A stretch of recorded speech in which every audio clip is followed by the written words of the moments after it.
Congratulations! You have been hired as the night guard at Redline Fuel Station, Highway 56. Your shift runs from midnight to 6, and you will be alone. At exactly 12 a.m., lock all doors and do not open them for any reason. Anyone outside, no matter how familiar or desperate they seem, is not permitted entry. Every 30 minutes, check the bathroom mirror not to look at yourself, but to ensure nothing is moving behind your reflection. If something is there, record the time and turn off the bathroom light before leaving. Around 1:17 a.m., pump 3 will activate on its own. Take the red gas can from the supply closet, place it beneath the hovering nozzle, and do not spill fuel. At 1:50 a.m., sweep the aisles. If footsteps echo behind your sweeping, continue. If they stop abruptly, freeze for 90 seconds before moving again. Between 2:30 and 2:45 a.m., count the shadows that have no source. If the total exceeds 7, shut off all interior lights and hide behind the counter until the low humming stops. At 3:03 a.m., slide a single piece of raw meat into the metal drawer in the stockroom. If it shakes or something speaks, remain silent. At 3:33 a.m., a person who looks identical to you will enter. Avoid eye contact and say, "Shift acknowledged." You are dismissed. If it repeats you, do not respond. At 4:44 a.m., walk the perimeter with the bell. If the bell rings on its own, run back inside and lock the door. When the sky begins to brighten, do not look outside. Shapes will appear, some will knock, some will whisper your name, but do nothing until the clock reads exactly 6 a.m. Then, and only then, may you unlock the doors. If the rules ever change, ignore the new instructions. They are not from us. Good luck on your first night. If someone told 16-year-old me that one day I'd fall in love with the girl who made my school years miserable, I would have laughed in their face and walked away. Back then, Ava was the hurricane of our school, loud, confident, the kind of girl everyone either adored or feared. I was quiet, awkward, and an easy target. She mocked my clothes, my silence, my grades. I never understood why. I just tried to survive her attention. Graduation came and went. Life moved forward. I built myself up, new friends, college, confidence. By the time I was 24, the past felt like a distant bruise. Then I ran into her. She was different. Softer. Nervous. She apologized before I could even say hello. Her voice shook. She told me she'd been dealing with things back then, family issues, pressure, insecurity, things she took out on the easiest target. Me. And for some strange reason, I didn't feel anger, just closure. We talked. Once. Then again. Then weekly. Then daily. Slowly, she stopped being Ava the bully and became Ava the person who laughed too loud at bad jokes and cried during nature documentaries. We fell for each other without meaning to. When she told me she was pregnant, she was terrified. Her first words were, "You deserve better than someone who used to treat you like nothing." I held her hand and said, "You were a kid who didn't know how to be kind yet. I'm choosing who you are now." Months passed. We grew stronger. We went to appointments, painted a nursery, argued about baby names we both hated. And the night our daughter was born, Ava broke down completely. "I never thought I'd end up with someone I once hurt," she whispered, holding our baby like something holy. I kissed her forehead, and I never thought the person who made me feel small would become the one who helps me feel enough. Funny how life works. She wasn't my bully anymore, she was my wife, my partner, and the mother of the little girl sleeping in her arms. And somehow, that ending feels exactly right. I used to believe some people were meant to enter your life only to break you. That was how I explained Mia, my childhood best friend turned stranger. We grew up side by side, two kids in a small neighborhood who promised we'd stay close forever. But high school turned her into someone I barely recognized. She joined the popular crowd, learned how to weaponize attention, and forgot the boy who used to share comics and late-night secrets with her. Eventually, she wasn't just avoiding me, she was part of the reason others did too.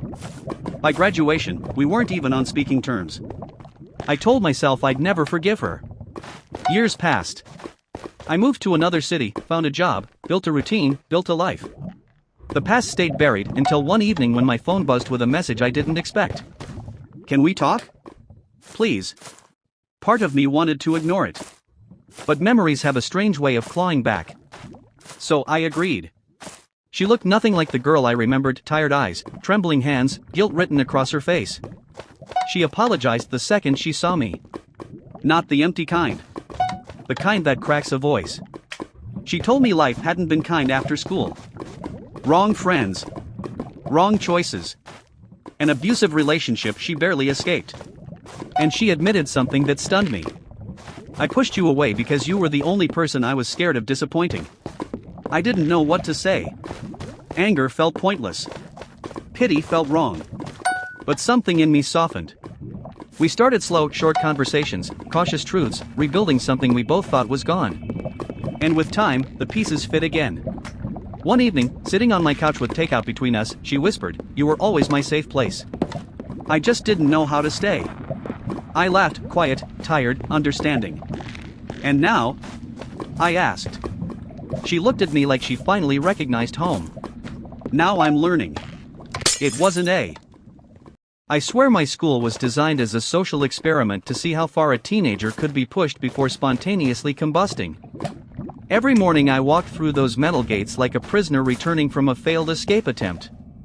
The teachers called it a place of learning, but honestly it felt more like a factory where they tried to squeeze productivity out of our already fried brains. The hallways were the worst, crowded, loud, humid for no logical reason. If you stopped even for a second to breathe, someone rammed into you like they were auditioning for a football scholarship. And don't get me started on group projects. Somehow I always ended up carrying 3 human potatoes who responded to every question with, "Bro, chill, we still have time." Spoiler, we did not have time. I pulled all-nighters while they sent memes in the group chat. Lunch? A war zone.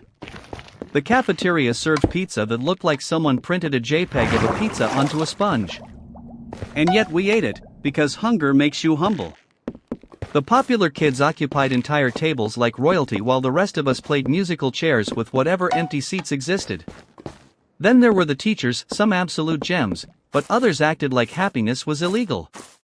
One of them loved pop quizzes so much I suspect she kept a stash of them next to her bedside, whispering, "Soon." The way she smiled when handing them out still haunts me. But the part that got me the most was how everyone expected you to have your whole life figured out. As if choosing between commerce, science, or arts magically unlocks your destiny. Meanwhile, I was just trying to survive algebra without crying. Still, as much as I rant, there were moments sharing headphones with a friend during break, laughing too loud in corridors, the weird comfort of routine. I guess school was a mess, but it was my mess. And now that I'm out, I kind of miss parts of the chaos, just not the cafeteria pizza. Never that. If you're diving into the art of ricing Arch Linux, the journey practically revolves around 10 tools that shape your entire aesthetic, starting with i3 or Hyperland, the lightweight window managers that become your blank canvas for tiling perfection.